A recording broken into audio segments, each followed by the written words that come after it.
just like a lot of amateurs, a lot of like there's like a lot of wellness and some figure girls and a lot of classic guys and some men's physiques, you know what I mean? So it's a nice vibe, and it makes you want to like prep and it pushes you to like motivates you, Dude, that's amazing, man. Also the fact that you get to train with your coach, Yes. a lot of Huge. times. So he's seeing Yeah. you like day in, day out. I feel like that's so it brings up it's like when you start bodybuilding, right? Like that's kind of the life you envision. You know what I Yes. mean? Yes. Like, so it's It's like coming awesome, man. to It's good to see fruition, you you know what I happy. mean?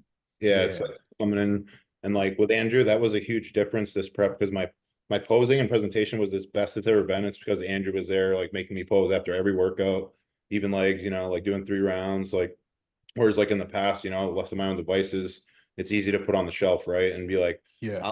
I'll get that tomorrow or whatever. When I get leaner, I'll start posing more, but then you're like dog shit tired. And so like the whole way through, we were just posing and it just made me feel so much more confident on stage. So I was really, really grateful for that. Makes a That's huge awesome. difference, man. Putting in the time on that posing room. You know what I mean? You So have to. yeah. Yeah. Yeah. Yeah. What So about you, Robbie? Do you do a lot of posing during your preps? I do. I do a lot of posing, man. Yeah. I find that's like the one thing that kind of helps me get into condition is just putting a lot of time in on the posing. Yeah. And then when you get on stage too, it's like you have that like conditioning down so you don't feel like it's like you're not gonna sweat, you're not gonna like get gassed out, you're not gonna fade, you can just pose. So yeah, man, I feel like that's like the one thing that's like probably like the most underrated tool is like you said, Nate, like we kind of get into that like, okay, well, we want to pose when we look our best, but by the time Right. we look our best, we feel like shit. So you kind of Yeah. just have to get into the routine. So what I do is I just get in the posing room every day after I'm done training and I'll just go through rounds, and I just once you're in the habit of it, it's not a big deal. But if you haven't been doing it at all, it seems like this huge task to then start going in there and doing it. So yeah, Yeah. I'll just put on like a prejudging from like a pro show and I'll just run through it with that and then I'll pick another show and then I'll run through that and it just kind of helps to keep you like motivated and stuff. So That's cool. yeah, yeah. What about you, Kennedy? Are you doing posing right now in your off season? I mean, I probably some. should. I mean, I seen your check-ins. They're looking pretty good, man. Yeah, not as much as prep, during prep, Sid Rye, he's kind of like my posing coach, right? So, dude, every Sunday, man, we would do an hour every Sunday, an hour of just straight Really good. posing. So by the time the Wow. show came, dude, I couldn't even break a sweat. But what I've noticed that's been happening with me too, now I'm in an off season. This is the biggest I've been. I feel like things just don't feel the same when I hit certain poses, right? Like things just the way I used to hit them before, it just feels awkward to hit it now. So I'm having some problems with that. So I honestly I think that I probably should at least start now, maybe even if it's once a week before we actually start prep. Because you guys know how it is, man. Like once the prep starts, the cardio's in, the posing is in, everything all at once. And it's Yeah. just like, man, you just feel slammed. But I only do it during check-ins right now, and I probably Andrew is probably gonna kill me when he hears this, but you know, Well, I mean, you're in the off season too, right? So it's not like it's a priority right now. But yeah, I mean, it's definitely yeah, good to kind of build that habit in there. And but I know what you mean. Like things don't feel the same when you're fluffy versus when you're actually close to show comp I'll say this. condition. Like I've noticed in the past when I've made like good growth spurts, it's almost like you have to readapt your posing. So like you're probably gonna have to go through that where it's like, okay, I have a totally different physique now. So it's like I'm gonna have to like and like mobility wise and just like structural wise, like you're gonna have to like sort of redo some, you know what I mean? Because you're just gonna yeah. make progress from when you turn to heavy, you know what I mean? So And you guys know, man, hitting a side try in the off season is Yeah, fucking illegal, bro. the side try and the abs and thigh. Yeah, dude. I'll share that part. My abs and thigh is still holding on for dear life, but the side try, bro, it's completely done, dude. Like, Yeah, you're in a good spot, man. I see your pics. Like you're still holding pretty tight. The waist is good. Everything's nice and full, round everywhere. Still doing a lot of cardio to keep the body fat off or yeah. yeah. Yeah, bro. It's I'm currently still doing 45 5 days a week. Good for So you, Fasted. man. we You fasted cardio? yeah, fasted in the morning. It's Nice. helped a lot because I don't really have lower back pumps at this weight. I thought I would, I'd have a lot of lower back pumps and in the gym, I'm still tired, right? Just from, just carrying this weight, but I feel like my performance is the best it's ever been in an off season. But this is the first time I've really taken cardio in off season, like Well, I seriously, think very some serious. people forget, like, because a lot of people are like, oh yeah, heart health and appetite, blah blah blah. But like honestly, when you get big, like heavy, like doing that cardio is like just helping your mobility and like your bone structure and just everything moving at that weight. You know what I mean? Whereas if you don't do the Yeah, cardio, it's like your body, like if I'm 290 or whatever, it's like fuck off. You know what I mean? Like, and it yeah, doesn't really 100%. want to yeah, move like properly. So doing that cardio, I guarantee you, is just helping you as far as performance, like with exercises and stuff like that, and just your inside internally, like your bones and just like your hips and mobility and stuff like that, because you're actually doing movement. You know what I mean? Whereas a lot of us in off yeah, season, we get really heavy and we don't really move much, besides training. yeah. A lot of I guys did are have to. probably scared to do cardio, right? Because they're scared that it's going to take away from their growth, but it's actually the opposite. Yeah. Yeah, it really helps. The only thing I had to switch out so far, we switched me off because, dude, I from prep into now, like I would say I love the stairs. Like if I'm not doing the stairs, it doesn't feel like I'm doing cardio. Yeah. But Hmm. it gets to a point where, dude, once the weight really, you get really heavy and you're doing those stairs, I felt like my legs weren't recovering at all, bro. Like they Yeah, were yeah, yeah, not yeah. recovering at all. So we took me off of that within the last month. And I kind of want to see what happens, in terms of my leg development. So I'm curious. We'll see what happens, but I'm in a good spot, man. I feel really good. Off season wise, I wasn't sure how things were gonna go. But Nate, you met me like not this Yeah. New York Pro, but the last one. I was like, I don't know what's happening. Yeah. I Yeah. was like, I don't know No, if I'm going to turn pro, right, but right. now I'm like, I'm starting Coming into to it. come into my own. Come into my own, Yeah, and like feeling more really- confident and stuff. yeah, yeah, yeah, Yeah, good, good. You need that, dude, man. No matter how good you are or not, like competing as a pro, you gotta have confidence, man, because that shit will eat you up, honestly. yeah. Like, Strongly disagree. Just fucking wait it, see what happens. Going there with no expectations, right? Keep that Yeah, bar low. Yeah. I don't know what we were can't talking about. Sorry, I just interrupted. I just want to see your face though. It's not fair. Yeah, Yeah. it's like a voice just coming out Oh, of the wait, you can't screen. see me? Oh, hold No, on. Oh, here How we about go. there now? we go. Ah, There hi we go. guys. What's going on, man? Not much. Up to no good. Back in prep now, which is kind of Yeah. lame, but Before out. yeah, just Big like you, ball. Robin. Yep. Nice. What have you been That'll- doing if you haven't been on prep? What have you been up to? Just kind of I chilling a fucked bit? off for 2 weeks. Yeah. Okay.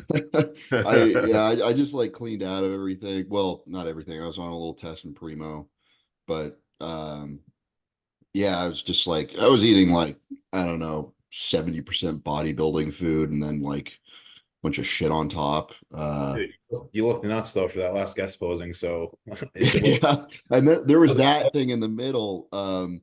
The Montezuma's Revenge, fucking yeah, pissing out my ass, and I think that kind of helped me yeah. like prevent too big of a rebound.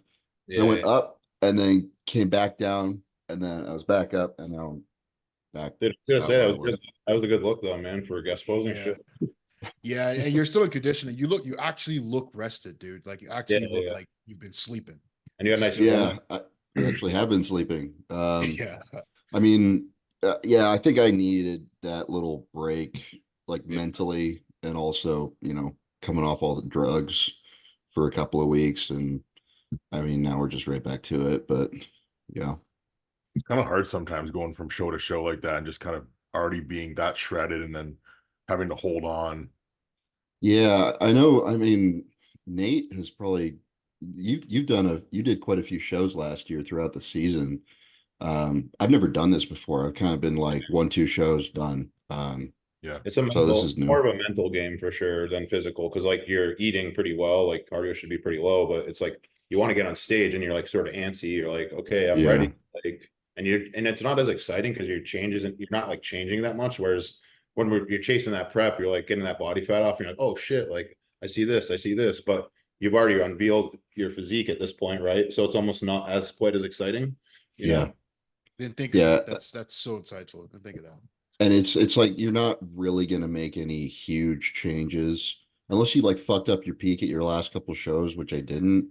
Like Yeah. I'm not gonna be like way better at the next couple shows. Just like get it over with, you know, just gotta get on stage again. But Yeah. I think I don't know, looking at my pictures, like I'm not as hard as I was at like, you know, 2 weeks out of New York, but I am also like a few days back into prep drugs. Like I'm probably have a couple of pounds of body fat that I put on that need to come back off. And I mean, give me a week and I'll be like right back where it needs to be. But Yeah. And we still and got then like, I have we still 3 got a weeks whole to go. month, right? Like we still got a whole Yeah. fucking month to 4 go. weeks. So Yeah. Yeah. yeah, I'm excited though, man. That'll be a good Yeah. show.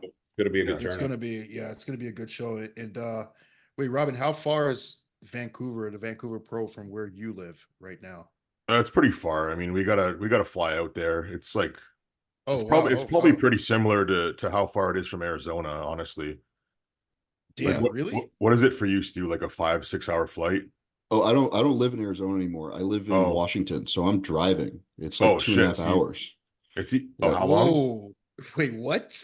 Yeah, I just drive over the border to Vancouver, or well, Abbotsford or whatever the fuck it's called. But yeah, Yeah. it's gonna be really easy for me, which is nice. Yeah. So I'm gonna you're be even closer than I am. Yeah, even yeah. when I To the other was, side of Canada. I Yeah. mean, when I was you're over in like fucking Toronto though, right? Or close to it, Yeah. Robin? Yeah, yeah. I mean, Yeah. I've driven from Toronto to BC, and it's like a Oh, 5 day. It's like a 5 day drive, dude. yeah. It's We think of Canada as just like Canada. It's up there, you know, but Yeah. it's actually really big. yeah. Yeah. I just realized I sounded so ignorant, man. Very Just American. saying. Yeah. Well, it's the same with us when we talk about like different states and stuff. You know, like with the provinces, it's just like yeah, like you guys have no idea. That's the funny thing I noticed with like guys from the U.S. They have no idea what our provinces are. But it's the same thing with Canadians. Like we have no idea where all the yeah, states are. You know, it's like besides like the obvious ones, right? But Most of us don't either. yeah, yeah. Like the whole like the corn belt, the rust belt, like that shit's I couldn't tell you which one's which.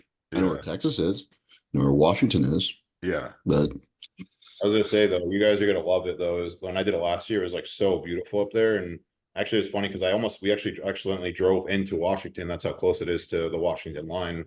Is yeah. like the border was like literally right there, and we almost got in line for the going over, and I was like, oh, wrong one, you know. But it's so beautiful up there, huge mountains and fresh air, especially in July. It's like a good time to go, you know. Yeah. But Nate, The man, North you were third last year. Why don't you just jump in? Like, you know what I mean? There's more than 6 guys doing it now. Fair enough. But it's just, No, but, it's just gonna be tough because look at you guys like, okay, I mean, they just gave me a 10th place, and then you're going.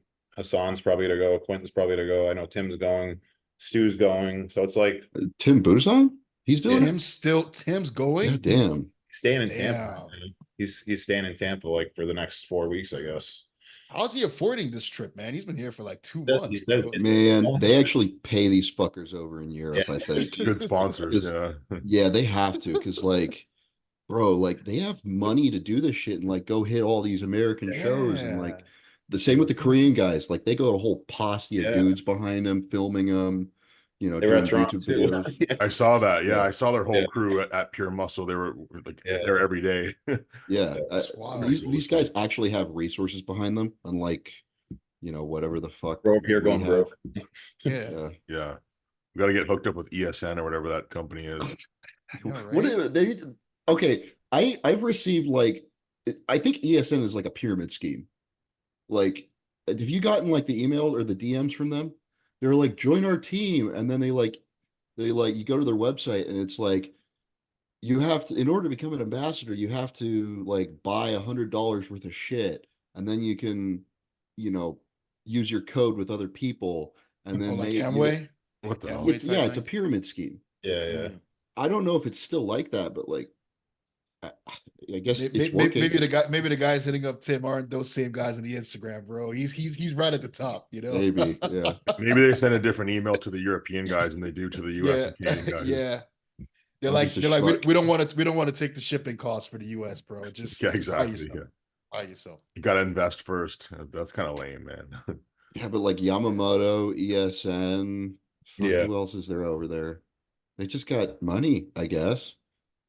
Yeah. Or the Takes Brazilian time ones too. spending The it. Brazilian A lot ones of people. got tons of cash, Yeah, like Brazil. Inter America and all. They got a lot of money. Yeah. Yep. Yep. Maybe we Hey, should you move, just guys. you just left HD and now you're working with Revive, eh? Yeah, it's actually going really good, honestly. Just with HD, I just felt like I was at sort of a cap. Like they weren't really giving me much more room to move, you know what I mean? So, and obviously being in Canada, it makes it a little bit harder to like go there. Whereas like Raw and Revive is right in Florida. It just sort of works. And like honestly, like Revive is the part that really pulled me in just because, you know what I mean? It's such a good company to, I mean, we always need health supplements, right? Like it's like I can go without like protein powder or pre-workout or but like health supplements are sort of like costly. So and it's easy to sell, right? So Yeah. it made it sort of like an easy decision that way. And also they did give me like some money, whereas like HD, I wasn't really on a salary. So that's obviously a nice persuasion. Yeah. Where I did actually like talk to HD and I was like, hey, this is sort of what the direction I want to go in. I want to stay with you guys because I've been with them for 2 years, but I just think they just didn't really have like room for me to spend money on. Whereas like, you know what I mean? Like maybe you or Justin Shire or, you know, Nick and obviously those Quentin. I mean, they had like so many bodybuilders, whereas Raw and Revive, they don't really have a whole lot of bodybuilders right now. It's just sort of Brett. Ian's, you know, so it's not really, they don't really have any open bodybuilders. So they're sort of specifically looking for that. So, and I was in the area and that was another thing too about moving to Tampa is like that happened because I moved down here and I knew someone had met someone down here, you know what I mean, et cetera, et cetera. So being in New Hampshire is just like, that's where I was at. It's obviously very limited, not much of a bodybuilding scene. And even like, there's not like supplements shops up there that would like sponsor me. Like some people have like, you know, their local supplement shop or whatever. There's not really much of that up in the area. So Like Aries yeah, sponsors a yeah, couple exactly. guys. Yeah. Yeah, Like Aries that, is good. that Aries. That'd be kind of Pat's doing cool, honestly, like getting sponsored by a shop instead of a specific company, because then you can like, pick just pick and choose. Yeah. yeah. The only thing is with the shops is just they don't There have you go. the kind of resources that like Yeah. a full-blown company will. But Yeah. yeah, it is kind of Aries. I mean, Pat's doing a lot for the New Jersey community. I always tell him, I'm like, dude, you probably need to kind of put in to promote a show because right now in New Jersey, I Yeah. think he's the #1 guy that's contributing to bodybuilding in this space here. So yeah. Oh, look What's up, who it is. BAIDI? This guy. What's up, man? What's up, brother? What's up, How brother? low are the carbs today? 30 for the day. 30 carbs for the Woo! day. All Mhm. from Sriracha sauce. Did you change your did you change your glasses? Are those red? Yeah, my other glasses broke. These are like just random reading glasses Yeah. from Amazon. Did you say But 30 grams of carbs? yeah, for the day. What is that, like 50 grams of rice? It's like a high day for BAIDI. It's 40. like 42, yeah. Holy fuck. Yeah, 40 or something. 42 grains. I get 40 grams of cream of rice for the day. Whew. Is that For- post-workout I or don't- I pre-workout? don't miss Huh? that. Is that I do post-workout? it I do it I usually do a pre-workout. I'll do chicken and cream of rice and then go work out. But honestly, it don't matter when I have it because I don't Doesn't feel matter. it, you know. Yeah. Doesn't matter. Yeah. But That Burn through it point. in 2 seconds. Hey, But to be BAIDI, I honest, was man, I was going through that my pictures just on my Google Photos. And I found that video of you like putting Sriracha on your food and he squirted all over me. I was just doing that earlier. Send that It video. cracked me up. Dude, Send that yeah, to I'll me. send that to you. It's so funny. No, but You to gotta be post honest, that. man, you don't need carbs, bro. If you motivated enough to get the workout in and do your cardio, I don't give a fuck about no carbs, bro. You just want to trying get, you straight. just don't have to get peeled bad enough. You know what I mean? Like, and we Yeah. all do, Sim- you know what I mean? And there's people out there that obviously don't, but it's like, you just want Simple as to, that. how bad do you want to be peeled? You know what I mean? That's the question, you know, Yep. what it Exactly. takes, and that's what it takes, you know? What are your carbs at right now, Stu? Yeah, I don't know, probably like 300 something. I don't Yeah. know. I'd have to go do the math, but it's not that low. Yeah. It's probably the same for me. Yeah, they're a little lower But- right now because I'm just kind of trying to pull myself back down a bit after the 2 weeks off, but they'll probably come right back up because if I pull off any body fat that I got on in the last couple weeks and then I just have to hold my dick and look the same for like 3 weeks after that, then I'm not going to have my food super low, so Yeah. I just want to be like in really good shape, like contest shape, basically, for when I'm down in Texas at the end of the month, because I'm guest posing with Jordan and I want to make Jordan look fat. So Hutchinson? Yeah, Hutchinson. What show is he prepping for? Chicago. Yeah, Okay. and we're doing that together. Oh, For nice, sure, nice. guys. No matter what happens in Vancouver, I'm gonna That's go gonna be there a too. fun, that's gonna be a fun show to watch. You got a lot of new guys with Jordan, Stu, Felix, Felix. and Epler. Dude, Felix just fucking disappears for 2 years. And he's Right? like, hey, I'm an open pro now. Like, yeah, you are, man. Yeah, this is I Just Sure pop is. right back Good, man. up. like He looks Felix, really good. man. I like yeah. Felix. Good dude.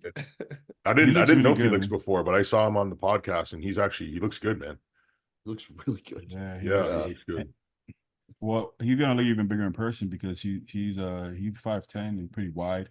Like Yeah. I remember at North Americans, he took up a lot of space, frame wise, and then now he's more filled in too. So Yeah, he's he looks Yeah, deadly. his physique is very different too. I feel like that's people aren't used to Very seeing much. physiques like that. So it could go both ways, man. I'm looking forward to it. I really like his physique. It's Dude, awesome. I'm trying to think all the guys I know doing Chicago right now. It's me, Jordan, Felix, and you just said his name, Epler. Yeah. Yeah. 4 white dudes. Could you imagine that? Yeah. Like 4 white guys in the top 4. When's the last time that happened? I mean, Well, the white guys get shredded, man. hey, conditioning show. I hope they fixed. Yeah, I yeah. hope they fixed the lighting this time though, because last year Oh, was pretty dude. rough. yeah, man. Wait, Chicago? Yeah, Oh it's yeah, you're right. awful. You're right.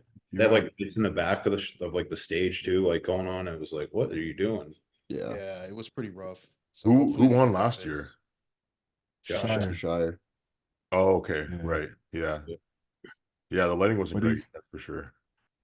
What do you call it, Ken? What do you call the game plan? But I forgot the word you used. Strategic bodybuilding, bro. That's our game. Strategic, yeah, strategic. Oh, Chicago's supposed to be the TV show, right? I gotta hit up Chicago too, bro. They ain't this year. Well, Dorian I said mean- Dorian said he might put me in Chicago, so we'll see what happens. Why not, dude? It's the next weekend. Everyone's jumping in, bro. I was like, oh, Everyone's we haven't even talked about that yet, but I heard him talk about that. We need another white guy in there. Mix That's things up. All white More first. white guy. But then I Dubai's mean- like the week after, right? So I don't know. Oh yeah. Yeah, I know for Dubai. we're not competing there. Fuck that. no one's gonna go. I want to compete there. Really? Yeah, I want to Oh. compete. It'd be Rob, awesome. Robin, don't. Nah, man. Wait, don't. Robin gonna be there anyway because Robin, you were Biolab, right? Yeah. Yeah. We're Oh. going, but Oh, that's I all you, mean, man. I want to enjoy my trip to Dubai. Yeah. Yeah, Yeah, good I point. don't know. I feel like the kinda show is have to. also. I mean, Nexzilla is a really great bodybuilder, but I feel like even if it's close, bro, like I feel like the show is being set up for the guy. Just the way it looks, Yeah. like he's that good. But Yeah. you know, I feel like everyone else is just gonna get lost in the mix at that show. Well, you never know. You might get a white guy creeping up into that top 5. We'll see. The Great White Hope. Yeah. I mean, No, I was- at the point that IFBB is at right now with the amount of talent, bro, it's fucking insane, bro. Honestly, it's so insane. That M Pro is like looking wild. So some of those guys are obviously gonna probably go to that Dubai show, right? I And mean, Pro oh, is yeah. wild too. what's That's Nathan another doing? one. I thought he was gonna do the M Pro now.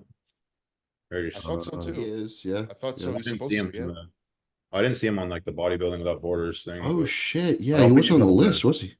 yeah, Oh no. Oh, yeah, you're right. I think I it's don't know. just Crizzle, obviously. he said shoe again. Beirut. Beirut, Bonac, Crizzo. Yeah. Wait, which show y'all talking about now? Oh, M The Pro. M Pro. Nathan doing it? I Nate, thought he I thought he said he was, and then he wasn't on the list. I didn't even think about that. I thought he was originally, but maybe he's doing Italy or something. Yeah, there's Italy and Portugal next Yeah. couple weeks after that. So Where is the list? It's on Bodybuilding Without Borders. Got it. Sasan Haradi looks freaking insane too. The detail that dude has, it's crazy. His physique when he did the New York Pro a couple Oh, years yeah. ago. I was there one of my too. favorite. He was Yeah. one of my favorite bodybuilders. Like I was so like I took it personally when he actually, semi-retired. I was like, how can you look that good? And I took it personally. I was like, he looks so good, So it's awesome to see him back. I think Kuba's doing it too, right? Yeah. Kuba. yeah, Yeah. Cuba. He hasn't Yeah. competed since the 22 Arnold UK. Yeah. And he was like That's the best high limit. 220s there. He was pretty light. Yeah, he looks pretty You good know now, the thing though. about Sauce though? Sauce has some really good strengths, like the amount of detail, condition, and shape. But when he used to compete, he would always be that second, third spot. You know, it's just a little something missing, right? I think it's overall structural size. Sort of He's not a narrow. big he's Yeah. not a big guy. He's narrow. His lats And he don't pop acts super crazy, you know, like the front lat or front. exactly. And he has like smaller arms. Not Yeah. that it don't have to be crazy, but when you have like a smaller frame like that, you don't have the biggest shoulders, arms. That holds him back a little bit because I was there at the Cal. It was him and Nathan. I believe he got second, right, to Nathan. Yeah. Right. And if you're looking, he has like more quality than Nathan. But listen, Nathan's shoulders, chest, arms, the roundness and fullness. If he's even almost in your condition, that shit is gonna just, it's gonna blow you out the water. Now he doesn't have to have that level of it, but if he had a little more of it, I thought he was.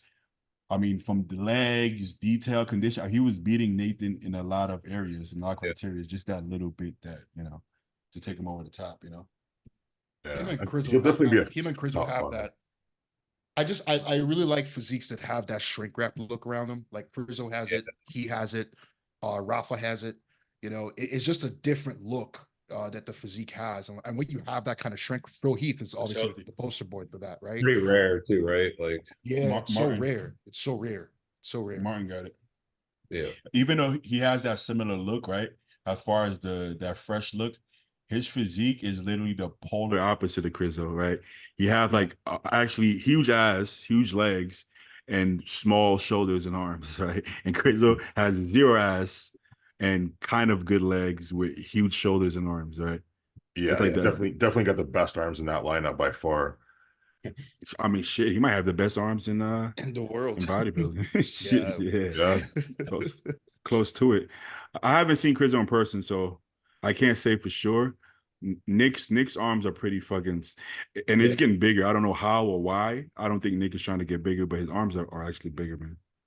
What I've heard of Crizzo is in stature, he's very tall. He's tall and wide. bigger Yeah. man. Yeah, he's a big guy. Yeah, I think it's his show basically, and I don't know Bonac, right? But I mean, I don't know. I think Beirut could beat him, bro. Honestly. Me too, bro. I think I said that actually. Well, Nick Strength and Power thinks that Bonac is their front runner. I wouldn't say that. Well, one video specifically, I don't know if you on know paper, but it was sort of on like paper, yeah.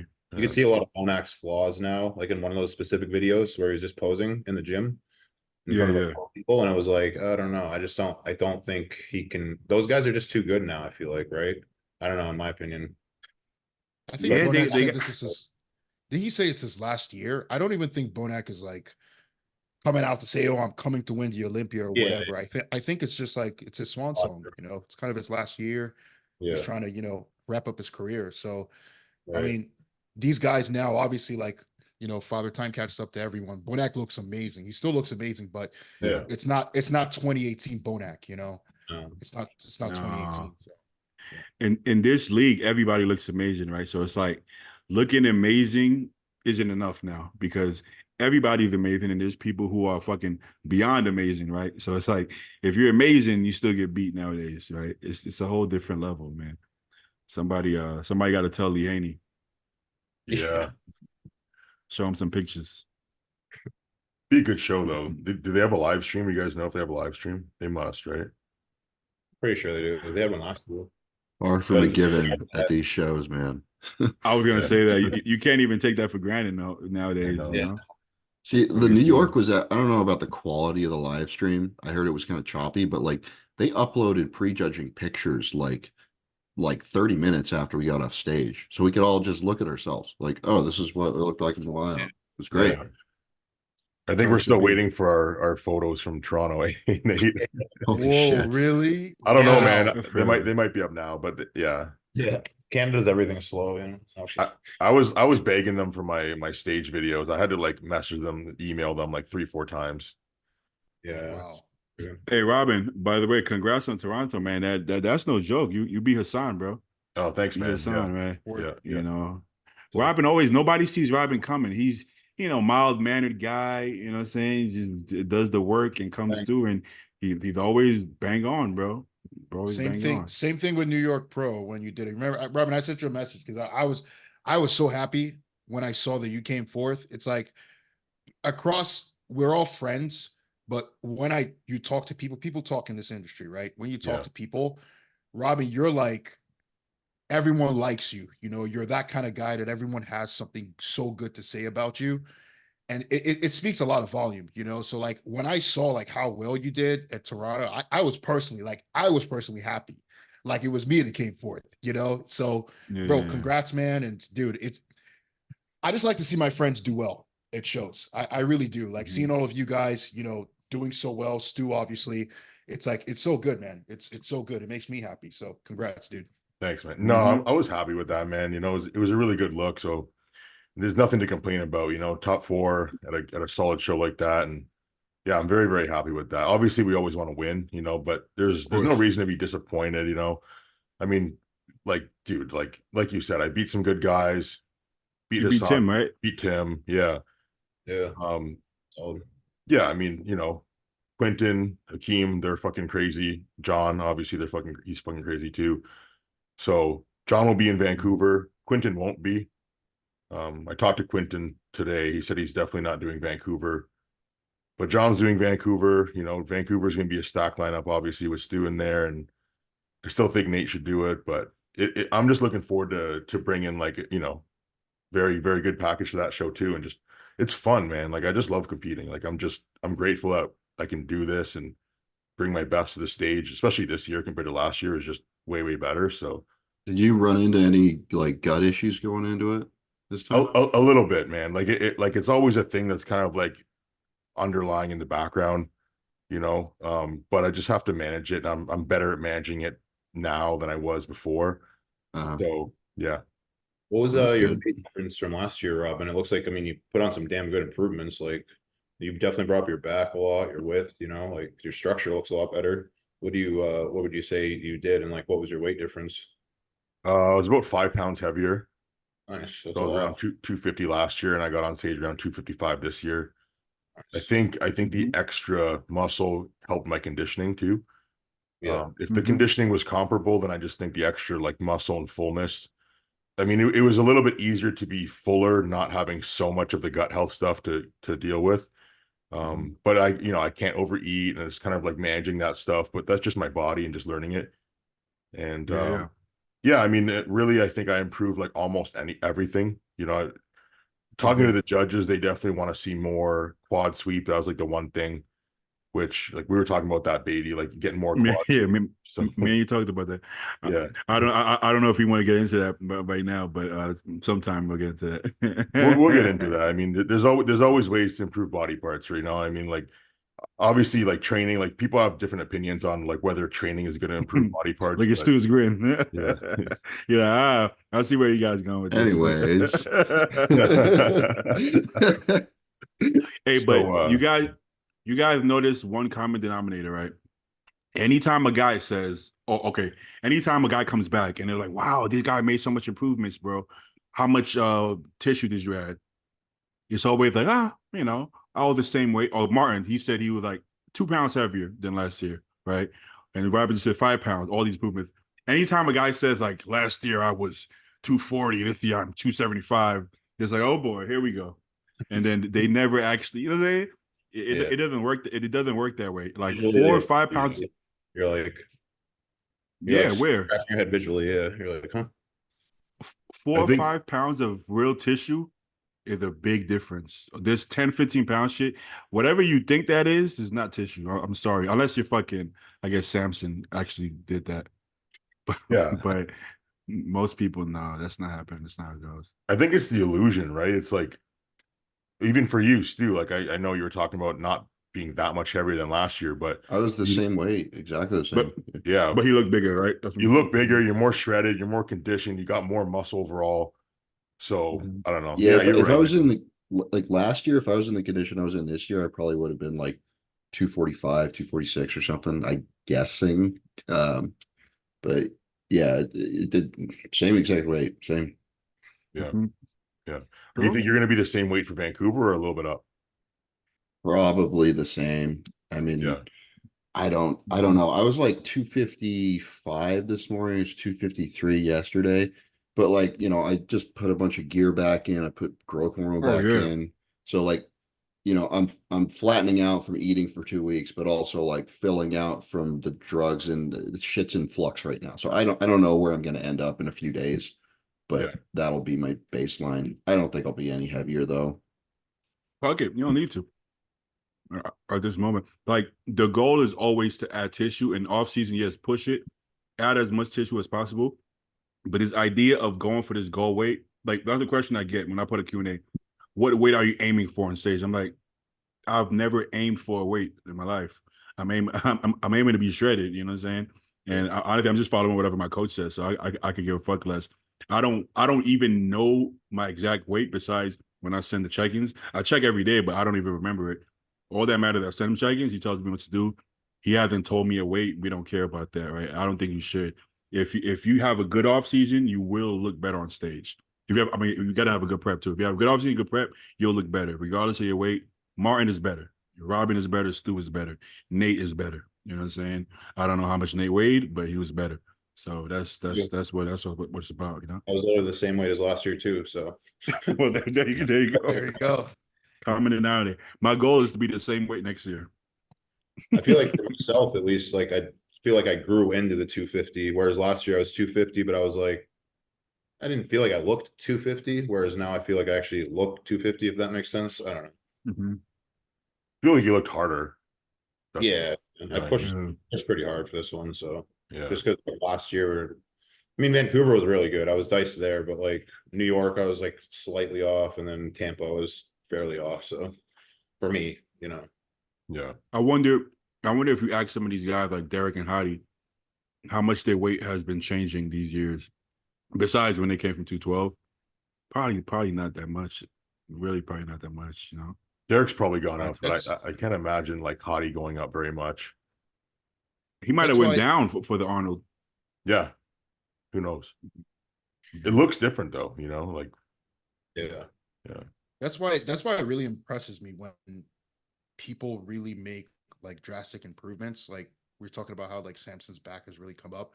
Because once you get Yes. to a certain level in the pro ranks, like your physique has kind of gone to a place, it's very hard to make those drastic visual changes, right? They tell you every year, oh, bring your back up or bring your quads up. Like, how much can you really change that? Like most people, it Yeah. doesn't really change that much.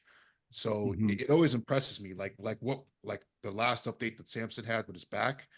I would have, if you told me 2 years ago that his back was going to look like that, I would have said no chance. There's no way. So I don't know. I want to see it translate to stage though, because that's Mhm. kind of, I feel like that's the first case I have seen in a long time of someone who went from having something that was just like, C grade to almost an A grade, of muscle tissue. So I don't know. Recent, yeah, like in recent time, yeah. Phil brought up his back like crazy. That was a long time ago. Who was the last person to bring up a body part like to that extent? I can't think of one. I don't Yeah, know. think of it. Yeah. I think it really takes doing something different. You know what I mean? Like obviously you need more time and just time training, but unless you do something different, I mean, people just I criticize agree. Samson for going out there and training in at Oxygen, but clearly it's working, and he just wanted to try something different. Unless you try something different, you're going to get the same result more or less. So sometimes you have to do that, whether it works or not. You have to I mean, try You have to something try. different, right? he hasn't been at Oxygen that long though, so it can't be Yeah. from there. It's probably what It's he's been doing yeah, the past year, but probably the past year or year and a half that he's been for working sure. at it pretty much. I saw Fuad on a podcast say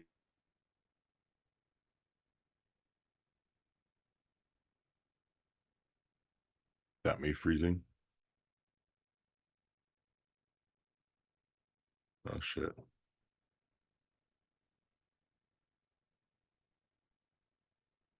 Fit Nation podcast part 2. No, but My bad. what I was saying before Robin froze. Samson brought his back up. Oh Fuad yeah, said so. said he changed something. So whatever he changed worked. Okay, I think bodybuilding, as bodybuilders in general, I think we're getting. I don't think I know we're getting a lot smarter, and not necessarily like the really specific science based with the degrees type shit, but just like Robin said, being open to trying new shit. There was a time where guys worked really hard, which is great. Like let's say Johnny Jackson. Yeah. Hey Johnny, bring up your legs. Okay, add another plate to the squat. Let's go. Yeah. You know, right, and his legs never actually grew. Right now, we'll be like, okay, okay, like for me, okay, I'm squatting some really heavy weight for a lot of reps, but my legs aren't necessarily better. They haven't improved in a couple years. I got to do something different. Like, where's Let me that try weight to do going? It's like where's that tension? Where's that weight actually going? 100%. So what Johnny would do is let's go harder, more weight, more reps, Yeah. and then is more of the same, right? Whereas I'm okay, let's fuck it, hack squat. I see guys getting big ass legs from all this pendulum hack squat shit. Let's do it. I did that, legs grew. So you have to actually try something different. You can't just say more of the same, right? Hey, I train arms every day. Why are my arms not growing? Well, more shit is just shittier arms. You're just doing more shitty training, right? Yeah. So that's not more isn't better. Different is better. Actually train the leg better. How about Yeah, that? guys are more open-minded today with training, whereas like back in the day, like X person had their training style. Like Juan Morel trained 2 times a day for like all the years that he trained, and Hakeem trained very low volume, very heavy for all those years. You know what I mean? Like whereas like now guys I feel like are maybe they're doing progressive overload, then they're doing push-pull legs, and they're switching it up and doing like more intensifiers, where I think we're like more open-minded now to like training styles, Mhm. A lot of people talk to me about my training like style and like, whatever you want to call it, training style or training philosophy. But I just do what works, and it's taken a long time to kind of figure out what works and what doesn't work. And the funny thing is, like most things work. Like squatting works, like leg presses work, like barbell curls work, like everything kind of works. But it's a skill that you develop, right? Like you have to have the skill of building that muscle versus just moving that weight, which takes time, and it does take like it's a skill. So it's just like actually powerlifting, which is a different type of skill. It's the opposite. We're trying to get the most amount of muscle recruitment, regardless of the weight, versus the least amount of muscle recruitment just to move the weight.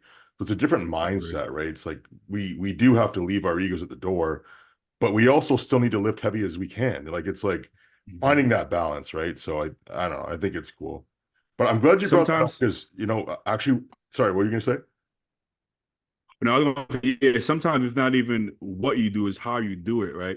Like with Exactly. Ken, Yeah. he's still doing the barbell rows and T-bar rows, just a lot different. He's making sure he's using the proper, muscles, I guess, to to train it, So it might be the same thing, but he's doing it different. That's So a good like, point, man. Yeah, 100%. I mean, like I used to do a lot of barbell rows and I just got bigger arms and no back. So I figured, okay, like those aren't for me, just it doesn't work for me.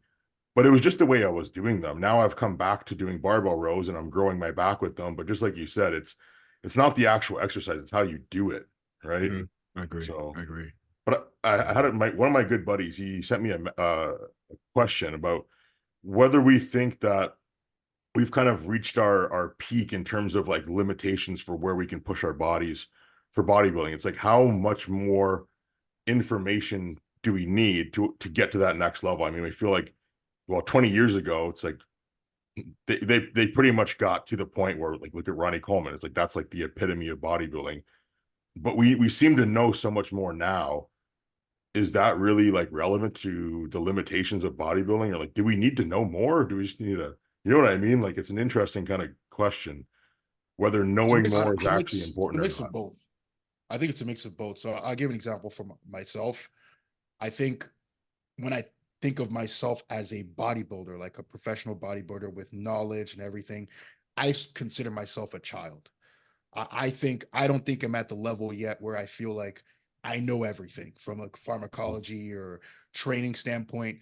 I feel like I'm still in the process of figuring these things out, of course, with the help of a good coach and information that's out there, right? And I'm starting to apply those things and I'm seeing the benefits of doing that to my own physique. So I think it's a mixture of both. Keep in mind, too, when we talk about information, right? Like we just said, like 20 years ago, this information wasn't there.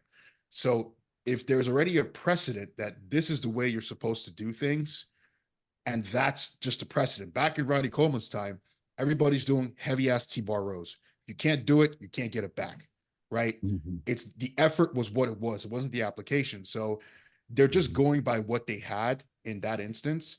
And that's why we may not see physiques didn't develop the way I would say the people that it worked for, it worked really well. And the people that it didn't, they stayed the same, I right? agree. Compared to now, there's so many different styles. And I think that's also part of the reason why we're seeing so many different kinds of physiques.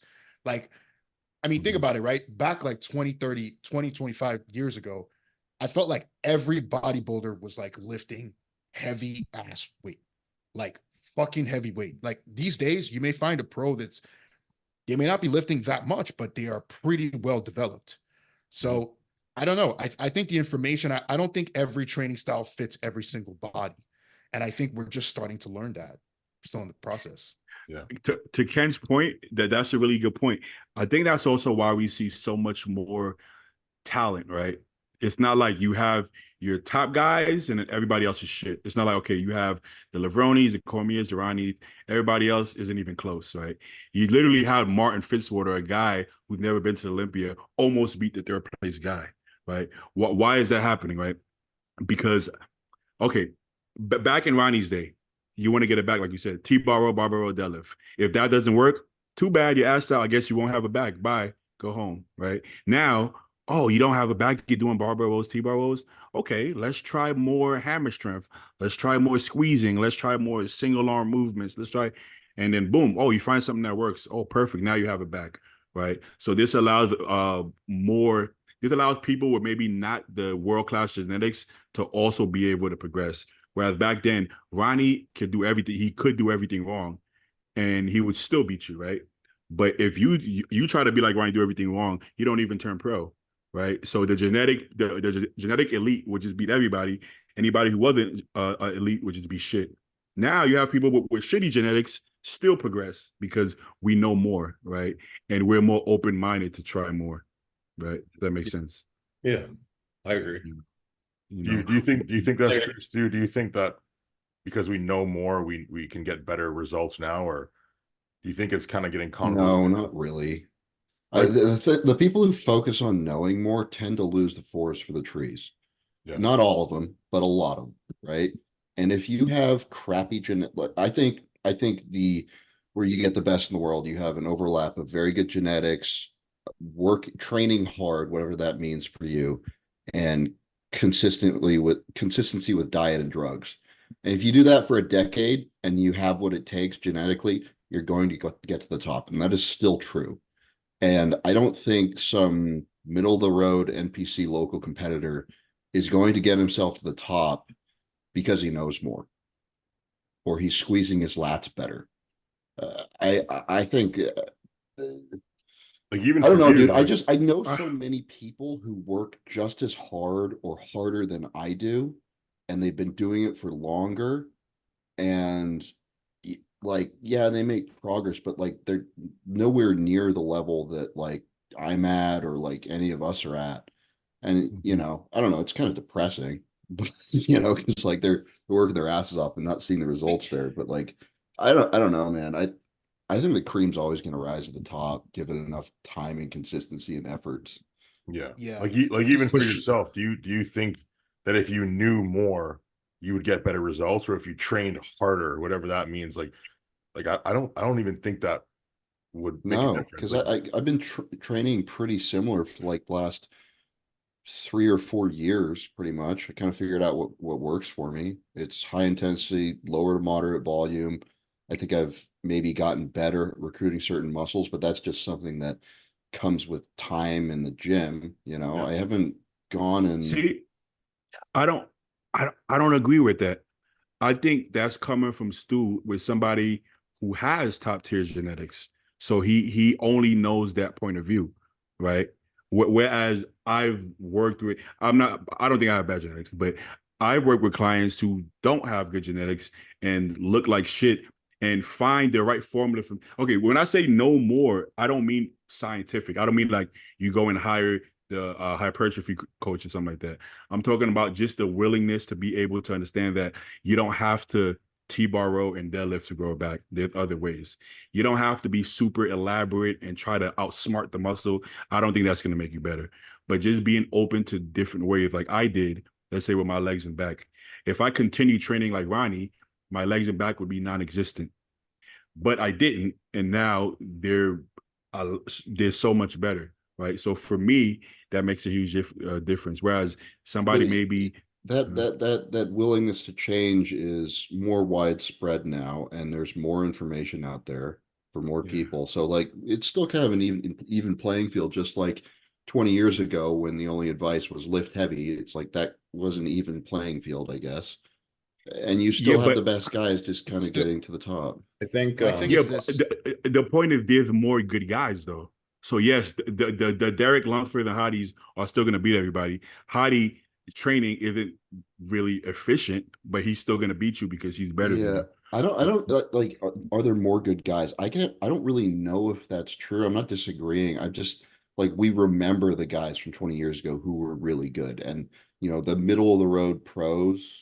That's You not know, true. I personally don't really remember You their names, haven't so been following the sport as long as I have. There yeah, maybe weren't not. as many. There weren't as many Yeah. good guys. So You had Also, this. You had the same exact top 10 every single time for the last. You know what I'm saying? It would go year after year, the same exact top 10. Nobody could infiltrate. That's not the case anymore, bro.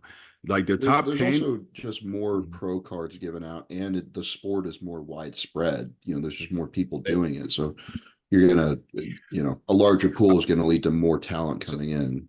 can I just Well, So I chime in? was that would be true if we're talking about all the divisions, but I'm only talking about bodybuilding. So yes, there's more pro Yeah, cards, it's but it's there's it's also it's spread out even in open bodybuilding too. I'd say like there's more men's open pros than there used to be. Can I so chime in real so yeah. quick? yeah. Okay. I just want to Speak, say please. something real quick. I just want to say I think a big difference is because coaches are so much more hands-on and knowledgeable. So like they're helping us like formulate what gets us there the quickest. Whereas back in the day, the coaches really didn't do that much, I feel like, as far as like off season and like being more hands-on. Like I think that makes a big role as far as like good bodybuilders and sort of exploiting their genetic potential, because like you have a coach that can also like sort of help you navigate, and like coaches are much more hands-on these days and like helping you with the training and that kind of stuff. Whereas like a Cedo and like those guys would be like, yeah, just go eat a bunch of food and like train hard in the off season and then come to me and prep. You know what I mean? Like, Yeah, Yeah. I think That's a there's good still point. something we're forgetting here too when we talk about genetics and people trying hard. At the end of the day, it's still pro bodybuilding. You're not gonna get every single person on this podcast has relatively good genetics. So you're not going to get to a pro level without having something, at the yeah, very least, something.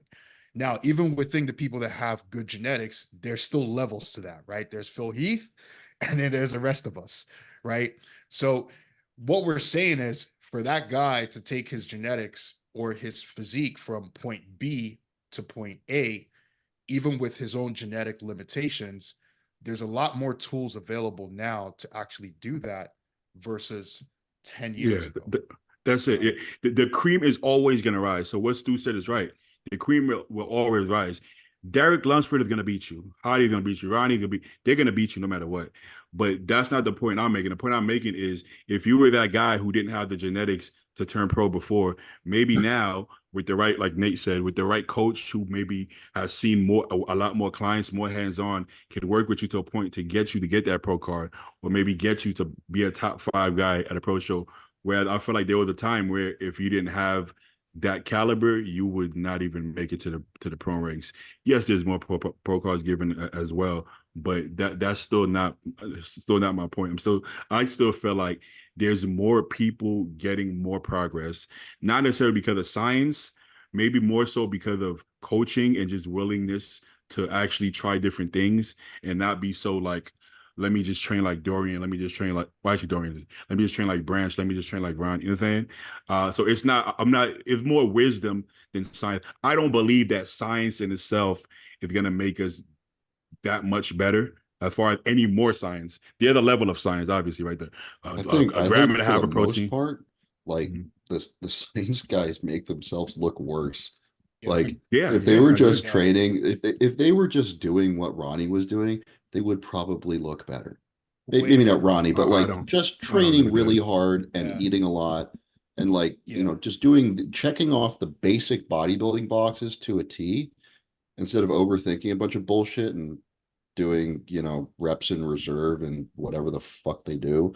Like they wouldn't look like crap. Like, because right, anybody can get in shape, anyone can make progress, but these guys consistently don't, you know? Yeah. That's Yeah. my There's a that's kind couple of of my minds thing too. particular I in think, my head right now, but yeah. Yeah. So I think you're talking about the extreme science guys. I'm just Yeah. talking about the yeah. guys that at least apply some stuff. And the reason why I say this is because there's a lot more guys today that compete all the way into their mid 40s. They don't lose their quad sweeps. Their physiques are still relatively okay. That didn't used to happen 20 years ago. And to me, that's already a product of training, right? You're 40 years old, your knees are banged up, you can't squat, you're done. Your legs are going to suffer. That's how it was, right? Compared to now, there's a lot more other stuff and other tools available. Also, contest prep, let's not kid ourselves here. The Yes. the way we do contest prep today is way less drastic than A 10, lot more 15, efficient. I think it's a lot more efficient for right? sure. Right. Yeah. The body, we're able to at least keep the body a little bit more over years of doing contest prep. So I think a lot of these things still play a role. But Stu, to your point, like I said, I agree. The extreme science guys, those guys, are there even any of them that are pros realistically? So I don't even consider them in Never. this conversation. I'm talking more about the guys that are, you know, for example, Hunter Labrada, right? He's still a Yeah. pro, but he applies science to it. Or we talked about Brett Wilkin, you know, these guys, like, you know, Even there's Shire just as so well, yeah. Shire's a very good example, right? Like there's Well, so but much they out there all now. train to failure. They just happen to have good biomechanics, right? That's his point though. Yeah. That's kind of Ken's point. Yeah. He means like Uh, they're applying it, but they're like extreme. It's like, okay, everything all of us are saying is correct. We're just giving extreme examples, right? So Stu is like, well, just train hard. Don't be that science dweeb. But there's a balance. You could also use science to your advantage without overcomplicating it and not training hard, right? yeah, I So, agree with that. Yeah. I think Ken you made a good know, point actually is like, do you remember when like back in the day when Dexter was almost on his way out and people were like, wow, how is he doing this for so long? And people were like, well, he's always trained on machines. Like it was a big deal, right? Yeah. Because yeah, no one you had to train with free weights back then, right? Or you'd lose your muscle density or, you know what I mean? yeah, yeah. So like that's sort of like to your point, you know what I mean? Like that's sort of like the thinking was back then. And it was like, so Yeah. people were scared stray from like what they knew. So then they would get out their careers shorter, right? You know? Yeah, So, that's kind of so what I was to thinking too. It's like about timelines, right? Like I've been training for 15 years now, and I'm just getting to the point where I like the way my body looks as a pro bodybuilder. But up until that point, it's like it took that long to accumulate the muscle and all that kind of stuff. And people have different timelines. People might get there in 5 years. People might get there in 20 years. But what What's makes a that good like? bodybuilder is what's What's that that? like? What? Enjoying what you look like? Yeah. What's that feel like? Yeah, Wait, see, Jealous. it's just to a me, light. to me, bodybuilding knowledge is experience. Like I'm not really. What is science though? Science is literally trial and error in some college campus with middle-aged women. Like we're doing trial and error with people who are actually bodybuilders. So our this bro science thing, bro science is real science in bodybuilding terms, because that just means bodybuilders are the one conducting these experiments, not some random university that these people are probably off eating potato chips anyways, right? So when I speak about knowledge, it's always experience. I don't really care about the biomechanics that much. To some, I do to some extent, but not to the extent that I feel like that's just too far. Like Robin is getting better because he's learning how to use his body. It's not because some random guy told him that this is how you get bigger arms, that he has no arms, right? So we What all and okay. that's the thing too, is like I think I used to overly just look at my body like this is everything that's wrong with it. But now I'm just looking at, well, this is all the strengths that I have. And I just kind of focus on that. You know, I know what you mean though, Stu. Like, you know, we're so critical with ourselves, and it's pretty easy to just put in all of this work and fucking everything into this one thing and then get on stage and be like, I don't like the way that looked. Like that See, is see, Mhm. That is such a That's hard thing to deal with mentally. But if you can kind of spin it a bit and just be like, well, listen, I do like the way I look because I'm a good bodybuilder. I mean, you kind of almost have to convince yourself a little bit, but I mean, we all know you're a great bodybuilder, but all of us telling you that isn't going to help with your ability to see that yourself. You actually have to see that yourself. And I don't know if that's probably a skill too, right? Because if we're going through this entire journey and then we're like, oh man, like this whole time I'm just hating the way I look. Fuck, that is so hard to get through, man. But if you can get kind of just flip it a little bit and be like, you know what, like, fuck, I'm proud of what I achieved. And I was being That's hard to cynical. I do. don't hate the way I look all the time. It's just yeah. I think when You don't every like it time all you the get time. off stage, like these last couple shows I did, I was very happy with how I looked. Like these were new bests for me on stage. yeah, But now I'm looking at it, I'm like, okay, there's shit I need to improve here. Like, I need bigger, whatever, we're not and winning that's yet, what right? So there's and work to be right. done. And Yeah, even if you do Exactly. win, like then you're at the It's still next work. level, Yeah. you're at I like agree. at the Olympia and it's like, fuck, back to the bottom of the mountain, Bottom, yeah. and now you're wondering like, how far can I climb up this mountain? Yeah. Yo, And Robin, what you don't realize, Robin, is you're actually the anomaly in this situation. I think we all think more like Stu than you. I don't think yeah, for sure. I don't think I look at my physique and I'm like, oh wow, that's a really great physique. I'm Nah, like, we don't do dude, that. like I need X, Y, and Z. I need more pounds to be able to compete with these guys, So like it's a testament to you, honestly, that you have such a positive outlook on this stuff. And we all do. Like we appreciate our physiques to an extent. But when you have to stand up there It's against hard, some of bro. the best in the world, It's kind of fake it till you make it, man, yeah, honestly, because I yeah. struggled so much last year and even at the fucking 12 to 15 years leading up to this is just because I decided I'm like, well, I can't continue being in that mental state anymore. Like I need to find a way to be more positive about this. And it's kind of almost being in the middle and knowing there's more to be done, but also knowing how far we've come. That's kind of exciting in my opinion. It's like we're in this prime era of bodybuilding for all of us where there's a lot of room to improve, but we've also improved so much. So it's proof that we can continue to progress. As opposed Yeah, to if we were yeah. just always getting like last place at every pro show and not being able to add any muscle tissue anymore, that would be the worst thing ever. But we all know we can add more muscle tissue. We all know we can get more condition. We all know we can, manipulate certain things to change the way that our bodies are presented on stage through training or posing or diet or drugs or whatever. It's like we have, so maybe that's what it is. Like we know more about what we are capable of versus like more about the actual science or the perfect protocol. Like that shit doesn't really matter. What really matters is we know that we have the ability to improve. That's Yeah, yeah. why we do what we do. And you've been You doing gotta this for longer than any of us. I think Beatty's probably the closest to you time frame wise. Because you've been bodybuilding like what, since you were 18 or something, right? I did my first show when I Beatty? was 18. Yeah, I'm 31. Okay. And well, Beatty's like 32, 3? no, I'm 31, but I wasn't competing, but like training wise, man, I've been training since I was a child, bro. I mean, Yeah. probably 10 years old, But to what Robin said, you have to believe that, bro. You have to believe you can improve. I felt like there was a couple years I started doubting it. I'm like, maybe genetically, maybe just like maybe my back and legs just really don't want to grow, man.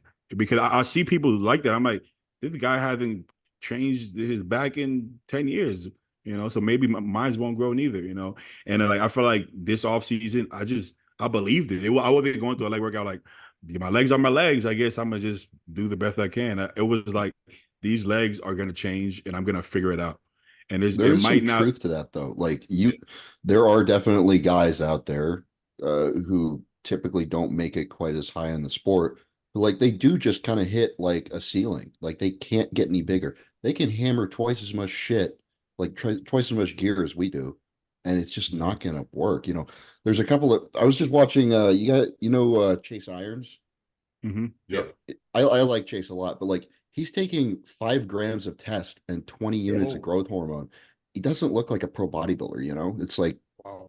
Yeah, he's but That's okay, kind of what I mean. He's not thinking about how to progress long term. He's thinking about what can I do right now to like become a Exact. freak all Well, of a I think sudden. he's also doing That's it Robin's point. for YouTube stuff, which is, you know, its own kind of, he's not trying to be a professional bodybuilder, so not Right. really. Bro, But like if I were what to take 5 grams of test, I think I'd probably put on a lot of muscle. Stu, You would, yeah. there's one aspect that you're missing. What Robin was alluding to, they're looking for the gains in the wrong areas. I think Yeah. without a doubt, Chase can improve loads. I was good friends with Boston. Boston swore up and down his genetics was so shit. This is why he can't get as big as me. But from the outside looking in, I know exactly why he didn't. First of all, when he locked in everything, diet, dish, cardio, drugs, the whole nine, his body transformed like insanely, so fast, faster than mine. You remember that video that went viral, the first one he ever made? Yeah. Fucking crazy 1 year transformation. Yeah. Yeah, you went But from like skinny fat to like almost pro bodybuilder. Yeah. but that's but here's the crazy. difference, Stu. You've been locked in for the last 6 years straight. Boston will do it for 6 months and then fuck off for 6 months and then wonder why he keeps going like this and not passing where he came from. And I remember we hadn't talked for like a year, and he saw me. He was like, "Wait, what the fuck? About how much gear? How much growth you take?" I'm like, "Bro, I'm like maybe 4 IUs. No way." I'm like, I literally just been bodybuilding for the last fucking year. That's it, you know. But he couldn't see that. Like, it must got to take more growth. But no, I'm just being a bodybuilder. So you're a bodybuilder, too. You don't even have to think about it. It's like breathing. Somebody like Yeah. Chase, I don't know Chase personally, but Chase is probably doing these crazy things, and then he's fucking off. He's in Mexico and he's eating burritos, Yeah, and then actually, Yeah, he yeah, was yeah. True. getting his wife pregnant right before he went on that big cycle. So he was like you see what I'm cold saying? turkey for months. Yeah. Okay, But yeah, I mean, even still, like I know guys who are who are consistent, like freakishly consistent, and they're on top of their drugs and their food, and they train hard, and it still don't happen for them. So like that, I guess that's not kind like of the you, group. yeah, Yeah, that's kind of the group that yeah, for I'm sure. referring to. You know. Yeah, they won't be Stu, but I guarantee you, every single human being on this planet can add muscle and lose body fat Yeah, yeah. and Always, you can always make progress. and continue to progress. People, this genetic thing, the cream rises, but I'm tired of genetics as an excuse. Like, Yeah. oh, see, I can't grow just because I can't grow like you, Stu, just because I don't have any genetics. No, you will never look like Stu. But the reason why you look like shit is because you don't do what Stu does. You I think you think do, or you do it sometimes. I think eventually like you have to have a reality check with yourself though. Like I don't know if you're like creeping up on 30 and it just ain't happening for you. Like Mhm. you know, if you haven't, I know there's exceptions to this, don't take this the wrong way, Beatty, but like if you haven't turned pro by the time you're 30, you're probably not going to be like a really good pro bodybuilder, right? That's Like not true, long bro. term. That's not true. With a You're couple only of saying exceptions, I'm talking about like, no. you know, really high level, you know. That's not Yeah, Doesn't mean you true. yeah, can't be. yeah, Beatty, hold on. So for example, so what Stu's talking about, right? Beatty, you're a super. You have muscle. That's different. We're talking about people that they go to the gym and people don't even know they compete. That's the level that Stu's talking about here. And Yeah. to me, I think that, listen, at the end of the day, like I said earlier, it is still pro bodybuilding. Not everyone is going to be able to dunk a basketball. It's the same way not everyone is going to be able to turn pro. Like everyone could go to the gym, but that doesn't mean that you're going to make it to the highest level And necessary. I really I want to be specific with what I said there because you know that number is kind of arbitrary. My point is like you look at like the top 10 at the Olympia, you know, a lot of them got their cards in their mid 20s. That's kind of what I'm saying, right? Yeah. Well, what are we talking about here, bro? I think it's two things. I think it's two things. I think it's one, it's your belief system, and two, it's your body's ability to stay healthy long term while you're doing this thing. But I think a lot of people and even Beta, you can probably relate. You probably have these conversations with yourself sometimes where you're like, hey man, like I'm not the most conditioned guy on stage, or I'm never gonna be the most conditioned guy on stage, or you hear people say, I'm never gonna be the biggest. It's like, well, you've just limited yourself right there. What if you started telling yourself like, I'm a pro bodybuilder. I'm the most conditioned guy on stage. I'm the biggest fucking guy on stage. You know what I mean? Now you're building momentum into your and this abilities to do these things. I think and I this think this only applies to Beatty. This only all the applies to I'll let you talk after this. This only applies to people like, for example, Justin O'Donnell. I'll give an example of Justin O'Donnell. He's not yet a pro, but you think that man walks around in Florida and people don't think he's a pro bodybuilder? He looks like one. He's big, right? Same as you. Like we're talking about a physique. So Stu is using the pro card as the metric. But what we're talking about is the physique itself. Some people just can't get there, regardless. I don't, bro. I don't buy this crap, bro. I don't buy this crap. People don't be doing what they think they be doing, bro. Including myself. I was that person. I thought I was doing everything in my power. I wasn't. But when I figured every out, physique guy, do you think every physique guy can grow big quads? Like even the pros, guys that have been training for years. Some of those guys train legs just as hard as anyone else. They can improve them for sure. Yeah, but That's they're not my gonna point. have they're not gonna have Tonio Burton quads. no, Like no, there's a no, limitation. There's a limitation. nobody's saying that everybody can be Phil Heath. Everybody can. That's not the point of the conversation. The point is this idea that these rules that people put out, like, well, if this don't happen by this age or this don't happen, No, that's why nonsense. I specifically that's why I went and rephrased and said that's an arbitrary number. My point in saying all of this was just to say an example is like Ian, right? He was like 30, 31 when he decided to retire. He was kind of at a cruising speed at the highest level of the sport. And he kind of came to the decision where like I'm assuming where he's like, okay, I'm not going to get into like the top 5. I don't want to like fall down too far. I want to go out. You know what I'm saying? Like he kind of that's a choice. It doesn't mean he couldn't improve. He could believe he can improve. Yeah. If he believes he can improve, then bounce. Peace out. Yeah, Or I you think, can I say think he's a pretty, Ian strikes me as a very, realistic, straightforward kind of guy. I think he probably looked at all the factors there and he was like, yeah, this is about where I'm maxed out, and I kind of agree with that. Like he's very conditioned, he's really big, but there's just kind of bits and pieces that are going to prevent him from getting to like top 5 kind of level. You know what I'm saying? So, I mean, so you he could say came to the decision where he's like, okay, I want to focus on other things in life. I want to have, he talks about like wanting to have a family eventually. And so he's, I respect that. But making a decision. he had that conversation with himself. And you can have that conversation with yourself at whether you're a local amateur or top 10 at the Olympia, What do you think? What do you think, Nate? Well, I just want to chime in. Someone that honestly, my coaching has really taken off, and I've coached a lot of people now. And I think that there's a lot of people that leave a lot of room on the table for improvements, like BAIDI was saying, and meaning there's a lot of guys that'll eat all the food, but I know they're not training as hard as us, day in and day out, as consistent as us. And I don't think there's a lot of people maybe on the other spectrum that are following the diet year round and really regimented. I have a lot of people that are not as consistent as us, you know what I mean? And maybe it's in one degree or another, but I feel like we check all the boxes. And so at the same point, I'll meet you in the middle and say, yes, obviously there's guys that are never going to turn pro no matter what they do. That's obviously like a common sense thing, I feel like. But I don't think, to give us all some credit, I don't think there's people that are like training as hard as us day in and day out. And I don't think there's people that are doing what we're doing year round. You know what I mean? There's a lot of people that are leaving gains on the table for sure. For years, it's years like and impossible years, to when you're just looking at somebody from the outside in, unless you see them training like a pussy at the gym. It's like, what are you doing 24 hours a day? You get enough sleep? Are you eating? Like, are you checking all the boxes like you need to? And it's so hard unless you live with somebody to be like, yeah, you're actually doing everything right. Yeah. So Yeah, I'm just saying, you sort of know when people are training hard or not. I feel like, you know what I mean? yeah, that's one thing that you can kind of tell. But here's the difference, right? Stu was actually very locked in at a young age, so he turned pro young. Great. Okay, Joe turned pro at almost 30, but it wasn't because of some lack of genetics or that.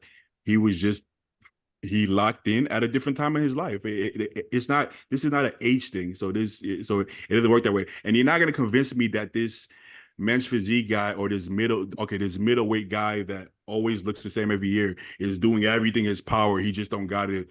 Bullshit. He's not doing everything in his power. He can improve. He can become a light heavyweight. He can become a heavyweight. I don't buy that nonsense personally. I just don't. So good example, middleweight jumping up to light heavies. Maybe you could get a card there. Is he willing? Say he's 32. He has a family. he has a full-time job. Is he willing to do what it takes You health-wise talking about and time-wise to do that, you I know? think that's the you key. talking, oh, you Are talking you about a willing? choice? Yeah. Yeah, it's a Exactly. choice, right? But like, Yeah. I can't sit here and say that this middleweight is making the wrong choice by not going 110% and neglecting his family and his work and all this other important stuff in his life, you know, in It's order not for to. you to say. It's not your choice to make. That Exactly, doesn't it's change his, yeah. So I'm not going it. to sit here and judge him. Is kind of what I'm It saying. it it doesn't change the fact that he can do it. He's just choosing not to. Those are two Yeah, different things. Same with the Ian thing. Ian could have improved. Ian Yeah. could have moved up if he was 100%. if he was 100% willing to do what it took to move up. Nick was getting that when his whole career, but Nick is always willing to do what needs to be done to get to the next step. If Nick believed this bullshit, he would have never turned pro because it wasn't in his cards. That's what everybody led him to believe. You know what I'm saying? So I'm not gonna believe that for a second. Now, is it a smart choice to continue to take more growth and eat more food and do all of this and harm yourself? No, it's not a smart choice, but you can. You know what I'm saying? That's what If I you're think. I willing think to it's eat more it, of a belief system. It's really more of a that's it. belief system, whether you believe you can do it or not, and then whether you're willing to do what it takes to actually get there long term. It doesn't mean if the right choice. If you're willing to take No. 20 IUs of growth and eat 8,000 calories, it doesn't mean that's a great life choice. Well, But you dude, did it, and you every grew. single time I post a reel with my shirt off, I get fucking 100 comments telling me that I'm making the wrong choices in life. Of course, So because you know what I mean? everybody. So there you go. There's like 99% of people that are just not willing to do what we do for whatever reason. well, I mean, And that's I'll perfectly speak for fine. myself. Like, if I hit, a point where like I have a family and I have other businesses and I'm trying to like that need attention and I'm kind of at that cruising speed, I might decide to retire earlier than fans might want me to, Yeah, because I want to it's do other smart. shit in life, and there's certain risks to my health that I don't want to like. I know there's a lot of guys who take a lot more drugs than me, and if I did that, I'd probably be better, to a Yeah, certain yeah, to some extent, but like there's kind of you're like being a smart. tolerable risk envelope that I've set for myself. It's higher than some people for sure, but I don't know. I just there's certain things that you So have to Stu, constantly be having that conversation with yourself. Yeah. I've had a pretty, a lot of us have, the last couple of years we've progressed very consistently and we've improved our placings and we've looked better. So like that upward trajectory is like when that levels out, then you have to really start having those conversations. So Stu, when you say it like that, then we agree on the same thing. Yeah, You're saying this is a choice to make. So okay, if you've been competing for the last 8 years and you're not pro by 30, and you're making a lot of sacrifices, and you're like, this is not smart life choice. Of course, yeah, yeah, that's the point retire. I was making. Yeah. Okay, you're 100% correct. But I thought you were saying that if that's the case, you just don't have what it takes, right? It's like, well, okay, well, Dennis James turned pro at 32. Dexter turned pro at 32, and it's just that's the time they turned pro. But they were willing to do whatever the next step was to But they nobody would judge them if they went I want to go take care of my family. Let me bounce. The choice is not an issue. The choice it might I be think a lot of actually a people smarter would judge choice. them actually, because a lot of divorced dads and shithead bodybuilding fans would be like, "Oh, you got to keep doing the sport," like Yeah, actually, there's more important shit. But Compton got that for so long. yeah, I was I come mean, back. Like, I I want to mean, come I'm back. guilty. I literally just said a couple of minutes ago that I took it personally when Sass retired. So it's Yeah, yeah, yeah, yeah. yeah, like, come on, it happens. because we Yeah. get It so happens. wrapped up in like the Yeah, guys that we're fans of. Like we're not just fans of them as like how they look, but like their whole personality and their persona and like Mhm. yeah, and the trajectory of their career. Like we want to believe in them. And we're in a Yeah, different spot in our careers too at this moment, so we have a different perspective too, right? But I mean, that's Yeah. the exactly. amazing thing about life is it's all a choice. You can choose to do whatever the fuck you want at any time. Mhm. Fucking Exactly. awesome. Well, So, it's funny because me and Stu just debated, but if I'm not pro by 32, I'm not competing personally. yeah. But that would be my choice, obviously.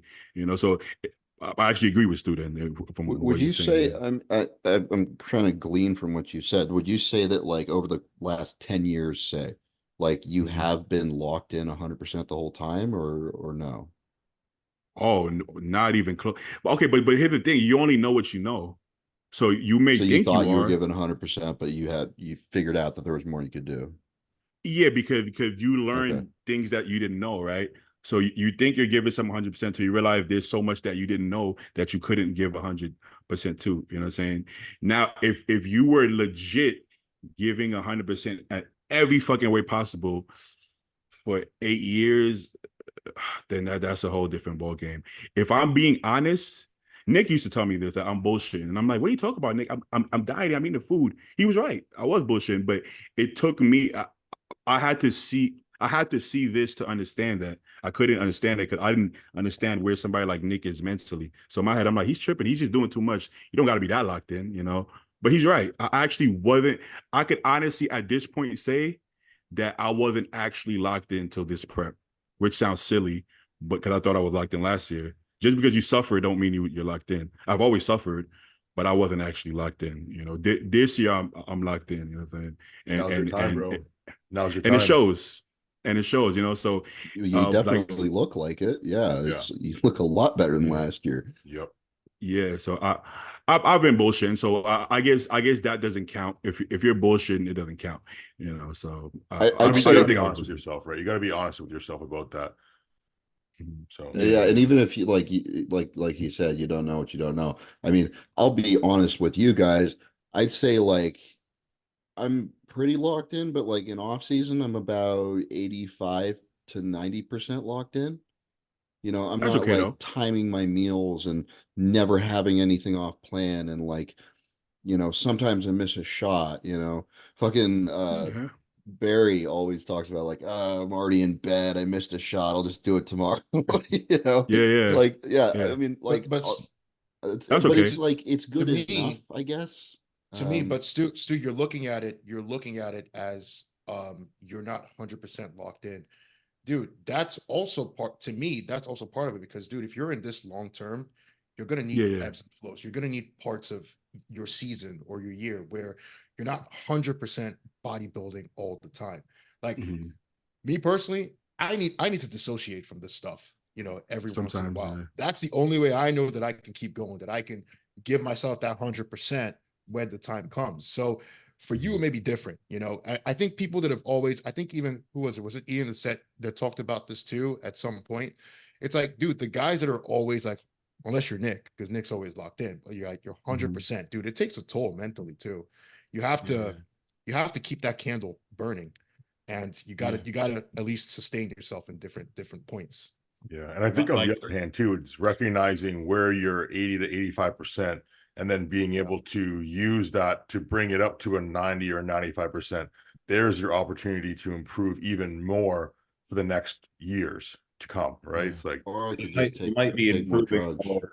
You might be improving more by doing the 85, 90% because your longevity is going to be longer. You know what I mean? Whereas Yeah. you do percent, you burn out, you when know. I when, when I say I wasn't locked in, It wasn't like I was 85%. I literally didn't even have a coach. Like, let's be real. If you don't have a fucking coach at this level, you're not fucking serious. You know what I'm saying? You're just not, and you it's know. and So it's different for different phases, right? Like for yeah, myself, I didn't really compete till after COVID, and to be quite honest, like if I was pro chasing early in my 20s, I don't think I would have been able to financially afford it.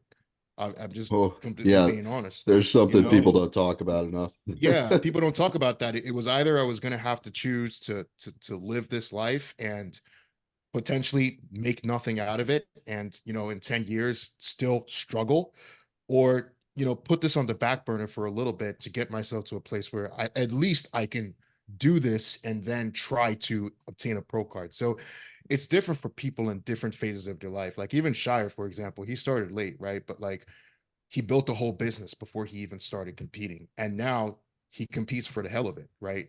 So But to that point, I think I'm not going to speak for Justin. I don't know him that well, but I'm kind of buddies with him. Like he strikes me as a guy that isn't going to push as hard as some other guys because he has like an awesome yeah, life life. already, so exactly, like, Mhm. and exactly. fucking good for him, he went on to like a trip to Europe a little bit ago. He's Yeah, enjoying himself and he's Yeah. competing at a very high level. because he's genetically gifted enough to do so. Well, you know, he's all in when he's in prep, but like in his off season, I'm not going to throw a number out there, but it's probably less than 85%. I don't know. Yeah, for sure. I don't No, want for I don't want sure. to throw that number out there. He's It's posting like it. I'm You talking can see shit. it for you can see it for yourself. It's definitely below 85%. I You post don't that know. shit all over. I mean, he's always No, training hard, right? But like yeah, for Yeah. sure. he enjoys food too, you know. Maybe a little Yeah. more than me, maybe a little more than Beatty. And dude, at the end of the Uh, day, too, it's like if you're not enjoying your life, Fuck then it. what the fuck's the point? You know, Exactly. it's like, Exactly. Yeah, There, and he so is like 34, you know, so he yeah. probably has that conversation with himself that I'm talking about. And it's like, mhm. you know, how much longer does he want to compete for? I don't know. I haven't talked to him about it, but like, Yeah. I mean, I'll speak. I don't want to compete past like 38 or 40. So I got like Mhm. another good 10 years in me, hopefully. That's Um, good. Oh yeah. That's great. yeah, but you know, I Yeah. also did my first show at 20. So like, you know, that's kind of like a set time, you know, Mhm. 15 to 20 years is about as much as you can gas it for, in my opinion. I agree. Um, 15 is a lot. 15 is, I mean, most pro careers is 10 years. It's yeah. 8 to 10 Yeah, years is definitely. most Yeah. pro careers. What Robin said though about the fun part, that's the thing, right? If you to some extent don't enjoy it, yes, there's gonna be suffering and dieting, then it's all worthless, right? Like with the let's say with the age thing, like I don't think anybody has any, like for me, right? I don't have any regrets that I wasn't locked in because I was having fun, and that fun is what made me do it. Honestly, if I was locked in like Stu at 20, I would probably be done already because it wouldn't have been at that point in my life, it wouldn't have been fun to me. And I just wanted to have fun with bodybuilding, right? So I have no regrets with that. You know what I'm saying? If I was locked in at 20, would I be pro earlier? Yeah, of course, right? But I don't really care. It doesn't really make any difference to me, right? If you have it, you have it. If you don't, you don't, right? Would Tony Freeman would have been pro at 25 if he was locked in at 25? Yeah. With Andrew, yeah. So those guys, if they took that 10 years back, they would still be there, but there's no regrets. They were doing something. They were at a different point in their life. Like Ken said, financially, he didn't even have it at that age, right? But that's okay. Now you have it, so you're gonna do it now, right? But you know, just time frames are different, but there's also no regrets. Whatever you did is what you needed to do at that time. But most importantly, enjoy it, man. Just have fun, you know, to some Yep. capacity. I got a question for you. Are you gonna reuse that plate for your next meal? Oh, for sure. Yeah. Yeah. Yeah. This plate was reused. Yo, Yeah, this oh, sauce yeah. I make, bro. I put the Walden Farms sugar-free syrup, Oh no. Oh mustard. hell no. Oh Ew. hell no. Yeah. Oh hell You say no. mustard and Walden Farms, bro? Dude, you're so fucked Yes. up right now. What are you God damn. doing? Dude, that I- digestion is just messed up right now, man. Ugh. I could it's not see even it. done yet. Those taste buds So are messed up, bro. well, okay, so Walden Farms, mustard, and coconut aminos with Splenda in it, and it becomes like a Oh, honey mustard. dude, what's It wrong doesn't really with you? taste. It tastes like that right now, but So I'm what sure it happens tastes when like you got that. 30 grams of carbs? I don't know anyone that uses Walden Farms still. I thought. Yeah. Yeah. It's weird, bro. To be honest, bro, like I think I'm like a complete nutcase right now, bro. Yeah. My brain, Yeah. Yeah, we can it's tell. not working properly. I'm I'm literally like I was doing cardio and it was hurting so bad that I reached a state and then I felt high. Not actually high, but high from the cardio. And then now I'm chasing that feeling. So now I'm doing cardio like this to try to get that feeling. And you Yeah. feel like shit, like you're about to pass out, you get nauseous, then you get like this like weird like serenity. You know, like you literally you get like That I feel used to like happen to me. That used to happen you, to me a you lot. bro, Yeah. I'm like, yo, I'm gonna throw up, but then I don't. Then I start like smiling. Then I get like kind of happy. I'm like, what the fuck? Well, did I reach some barrier? Like, am I gonna die? Like, your body thinks you're gonna die, and it releases fucking fucking hormones to your brain to make you You're in the Your blood fat burner sugar happy. zone. gets your blood sugar gets so low when you're doing it. You're like, oh my God, I'm gonna faint. And then You gotta, you get yeah. through it. And then because you got through it, Ken the been there messed up part before. of you is like, Mm. oh, I got through that. So I could do it again. And you keep chasing that and chasing that. Yeah. That Ken happens been to there me. for sure. Wow. Okay, so like you say, you feel like you're going hypo, then you start sweating right now because now you Yeah. get hypo, you sweating, then you get like hot, and you're like okay, and then now you're like, wait, I feel good now. Okay, Yeah. I can go all day or hour. I could do another hour. Fuck it, let's go. And then it's kind of weird, but it's great that the body can do that because if not, there would be no way, bro. We couldn't do this. Yeah. If your body couldn't do that, you wouldn't be able to do this. You know, so it's kind of cool. So what about the rest of you guys? What are your favorite sauces?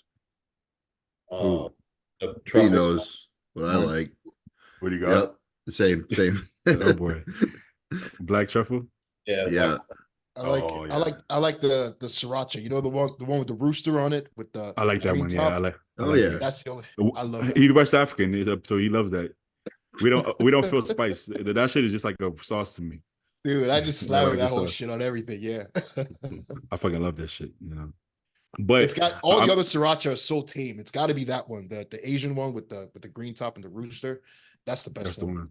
All the others don't. I count. just ordered Flavor Gang for the first time, so but I'm gonna try some out and see. It's okay. Or I might save it. It's decent, man. Actually, the new sauces are pretty good. What's that? It's new sauce. It's Maria company? Carjaval. She's got this this line of sauces. New sauce, it's called. It's pretty good, man. Pretty good. Okay. Yeah. I'm a Frank's I'm guy not- though. I'm I just not- Frank's on everything, man. Like Same. I don't use any of Yeah. this stuff, bro. I just use that and a little bit of Old Bay seasoning goes a long way. dude, So I it's I just buy like phases. I buy like a fucking 4 liter of Frank's and I just go through that like every month or so. For real. Anybody Oh, else? man. Yeah. Maybe that's Anybody what's else? causing your UC, bro. No, I know that's why I take it out because I'm Be like I careful. don't think the spice is good for the UC. No, probably I'll not. just- That's a lot. Yeah, it is, Bro. dude. Yeah. Those spices, I think everybody in prep, especially when you add like trend and shit, we all get some indigestion, but the spices make it worse, bro. For sure, make it worse. Spices, like- sweeteners, It does, just bro. compounds. Yeah. You Especially guys, you got because some guys can get away with it and some guys just can't. you guys think if you're popping Tums for that, that's gonna affect your look, like the sodium from the Tums? No, I don't think so. I never take Tums Okay. though. Sodium, it's calcium carbonate, right? Calcium, yeah. It's not, it doesn't have sodium. Oh, How, oh, then how I much are feel you okay. taking? But though? but I if mean, you're popping Ooh. that though, that's the thing though. If you're popping that by the time you're getting to show day, it's a problem. Oh no. Yeah, I you wouldn't reduce do it that. that close. I wouldn't do it that Yeah. close. Just right now, just the fucking it's Indigestion. like the indigestion, bro. You Because know, hey it's- man, the Walden Farms mixed with mustard. Have you considered that? You know, for all this No. indigestion Yeah. you're talking I about. think I found your problem. no. I just added that now with since I started tilapia, but I've been getting indigestion for the past like 4 or 5 weeks already. And at that time I was only using for the chicken and cream and rice, I didn't use any spices. I mean any sauce. I would use sriracha with my ground beef meal. That was it. I just get indigestion, bro. When You don't use I the prep. French's honey Huh? mustard. You don't use That them? stuff's good. That stuff's good. Honey mustard, French's honey mustard. Yeah, it's really good. It's like 5 That's calories. some good stuff. Really? Yeah. Stuff. My yeah. my taste buds are different though, because people tell me things are good and I try it. Nah, Yeah, that's, but- that's the good stuff, Nate. That I one's think good. I And the got a sweet lot. with heat is really good too. Yeah. Sweet with heat is really good. Do you I'm use not a- sauces all the way through on your prep, Nate? Yeah, I do. This one's actually fire too. This buffalo, it's 10 calories. Oh, I've never seen that one. Yeah, I haven't seen that. I don't like those sauces, man. Do you guys I- use liquid smoke? No. I like I this. did back in the days. I don't like it anymore. Been a while though. I use liquid smoke I use liquid smoke too. Is it good? I saw that in my mom's cupboard. I'm like, what the fuck is that? The smell of it. Yeah, it gives it like a charred taste. Oh, Y'all don't get to a Okay. point where y'all taste buds change and y'all find things that y'all like nasty and the things that y'all don't like good. Yeah, Because you're definitely. hungry. Do like Because you're hungry for sure. you ever see Jose Raymond do those chocolate egg whites with the sugar-free I did that before. Yeah, I definitely did that before. But I'm not proud of that, but I definitely did that. But like right now, even like the Crystal Light, I don't like the flavor anymore. I was loving it. All of a sudden, I woke up. I'm like, yeah, this tastes weird. I don't like it anymore.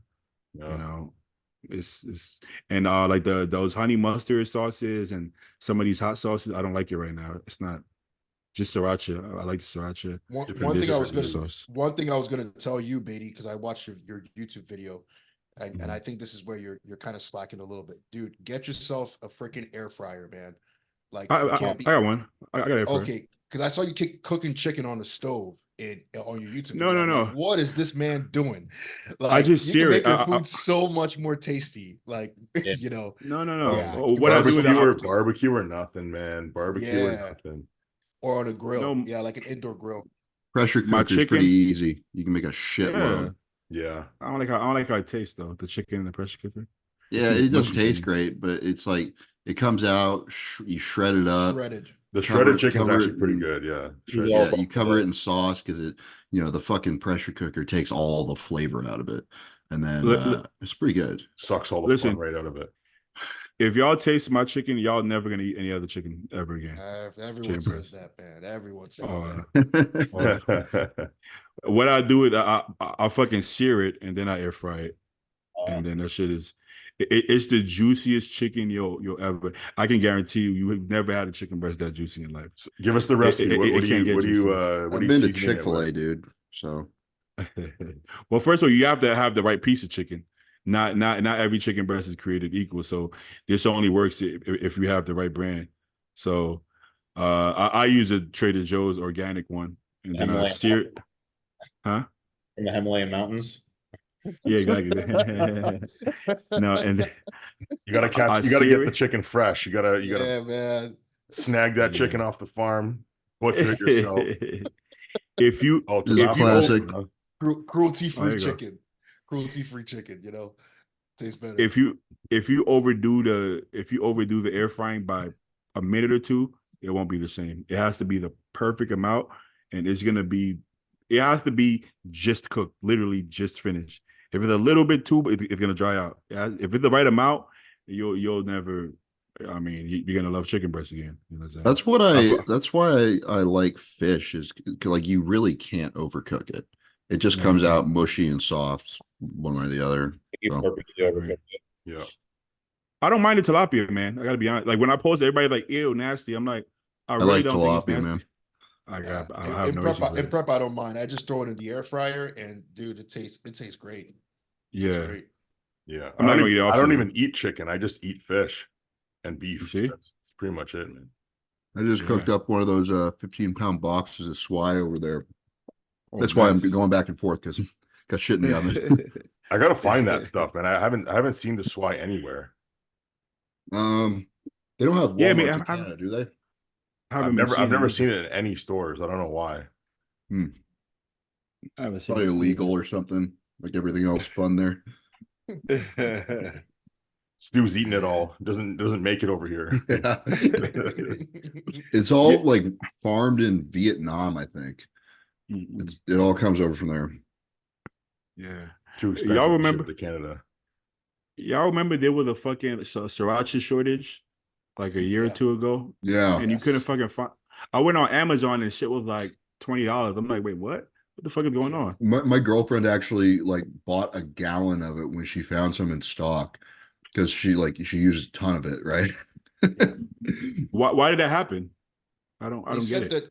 Yeah, I followed this story because obviously, as I said before, Sriracha. Enlighten us. they said that the peppers that they used to make them apparently that season, whatever the harvest was, went bad. Something happened and everything went bad. So they had to legitimately do everything from scratch. So there was none for a whole entire season. That's why there was a Oh, bunch of hell. knockoffs then, because there was a bunch Yeah. of There was, Sriracha yeah. that came out and it was not the same. It was Yeah. like totally different. Because apparently they use a special kind of pepper, and essentially it needs like a full year or something like that. So they weren't able to get the formula. So they had to regrow everything, and pretty much that was what caused it. So now, ever since then, bro, I got three bottles on tap, bro. 3 bottles every single Travis, They smart were- man, That's it. smart Be man. prepared. I swore that happened with cream of rice as well. I couldn't find it for a little while, and now it's everywhere again. That happened here for a little while. Now there's like 8 different companies that make it, but yeah. All right. Well, what do you guys think? You guys do a couple questions here, then we'll head off. It's been a little while. I'm getting fucking hungry. Yeah, I'm pretty I'm good. down. Yeah, Lasix or Diazide to dry out before the show. Do you guys even use diuretics at all?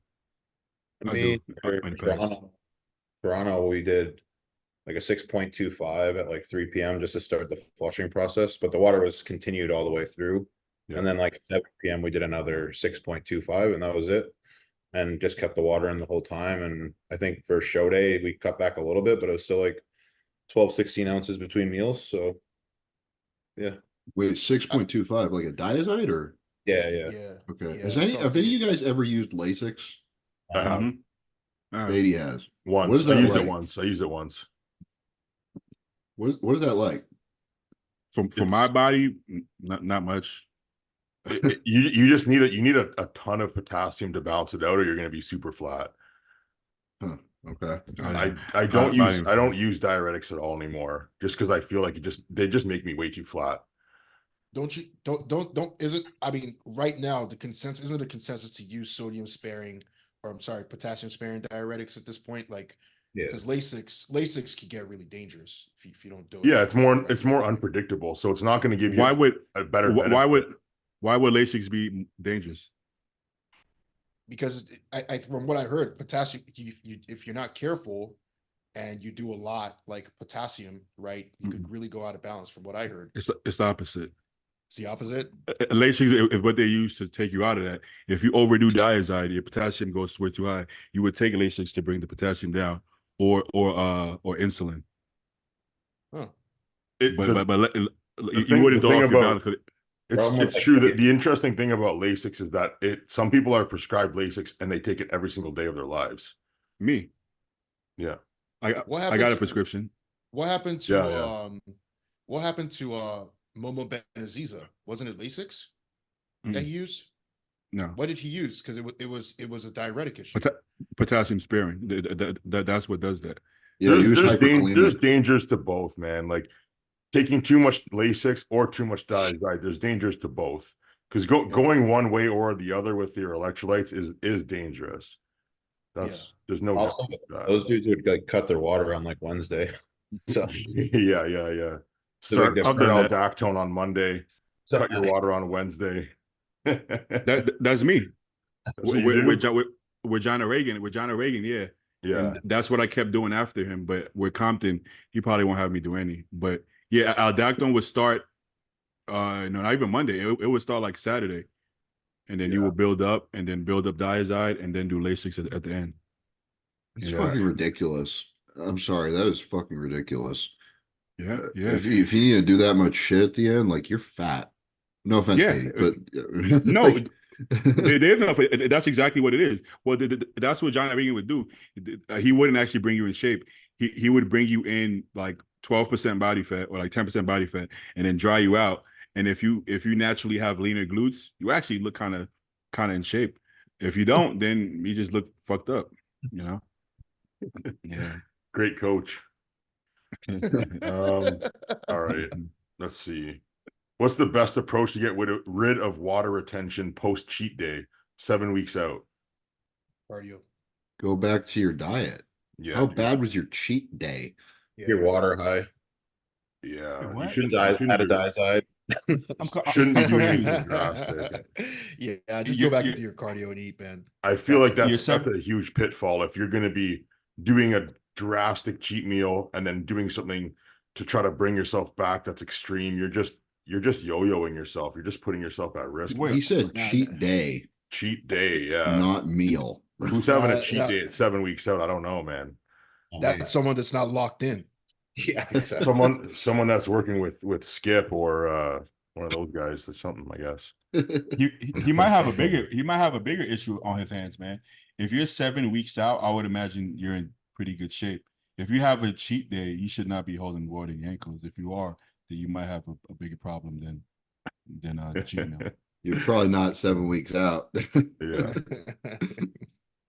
I remember there was this one coach. I went to a seminar. I was like 19 years old, and he's like, check out this guy. Like he's like, buddy, like what'd you eat yesterday for your cheat day? And he's like, yeah, I had like 20,000 calories. I was eating chicken wings all day.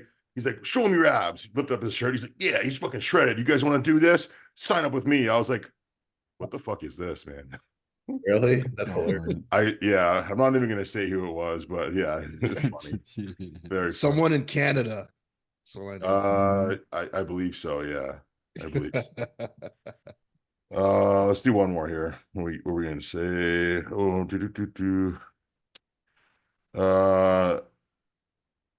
Not including the year you started PEDs. What year did you grow the most and how/why? Well, it's an easy one. I just started lifting weights and eating a bodybuilding diet. First year I started training. Done. I, Yeah. I think he's talking about the opposite. I think he's talking about after you already started a gear, but not the first time. Not the first time. Oh, not including the year. Yeah, you're right. Yeah, my bad. Fuck, I don't know. Probably this year, I guess. Yeah, probably this year for me is just because this is my first true off season. So Me too. I I'll have to this year. Everybody this year. It's hard to say, man. My So many my good- years of growth have been pretty consistent. It's just been like adding 5 or 10 pounds of stage weight per year over the past decade of using PEDs. So I don't know. I wouldn't say there was one year that I grew the most. It's just been consistent over time, accumulating the muscle. Yeah, same here. You It's know what I usually mean? like 5 pounds like each year or something. Yeah. And then I would say the biggest jump though is when I turned pro and then like to like New York pro because I put on like 10 pounds of stage weight. So which is like was unheard of for me. But I think turning pro like lights a fire under your ass, man. You know what I mean? Like you're like, okay, I'm either gonna like be someone or I'm gonna be a guy with a pro card that no one knows about. You know what I mean? So it definitely made me level up for sure. And the thing is like when you were talking about earlier about like you're 100%, it's like I've always been 100%, but there's 100% in that moment, right? And then like there's a Yeah. percent when you get to like you're like, oh shit, like that's not possible without, you know what I mean? That the 100% that previous year or whatever, you know what I'm saying? Mhm. Yeah. It's like you might think you're like a good boyfriend, right? When you was 18 years old, but you were doing your best at 18, but now at 28, maybe Yeah, there's a different Different. ceiling. Say, oh, I Yeah. guess I wasn't a good boyfriend. that's a great analogy. Yeah. What about you, Stu? Is there a year that you grew the most? Yeah, 2021 to 22. Before I did the USA's, I put on like 25 pounds in that year. Oh, was that the year Uh, you didn't ment? No, it was I'm just not. kidding. Right. Honestly, it was because I started taking a lot of growth hormone consistently. Mm, Like that was it. Yeah, there you go. there you go.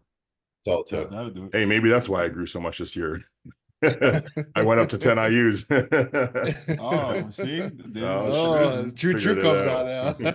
The secret comes out. And I use STU protocol. Yeah, exactly.